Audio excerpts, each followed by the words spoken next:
چنٹو اور جادو کی گاجر۔ ایک ننھا خرگوش تھا جس کا نام تھا چنٹو۔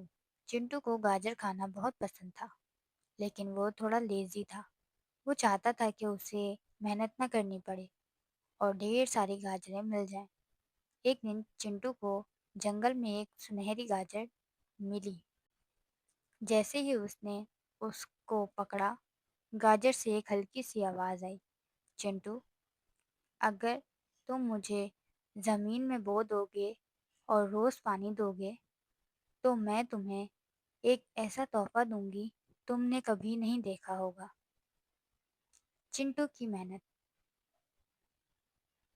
چنٹو نے گاجر کی بات مان لی۔ روز صبح اٹھ کر وہ پودے کو پانی دیتا، آس پاس کا کچرا صاف کرتا، سوکھے پتوں کو ہٹاتا۔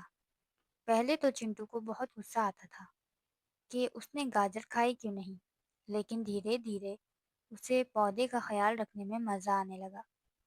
سرپرائز! ایک مہینے بعد وہاں ایک نہیں بلکہ 100 لال اور میٹھی گاجریں نکلی۔ چنٹو حیران رہ گیا۔ اس سنہری گاجر نے کہا، چنٹو، اصلی جادو گاجر میں نہیں، تمہاری محنت میں تھا۔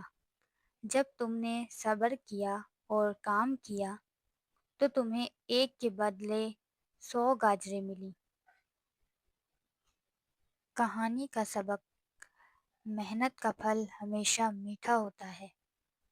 چنٹو نے اس دن کے بعد کبھی سستی نہیں دکھائی اور وہ جنگل کا سب سے کوشش کرنے والا خرگوش بن گیا۔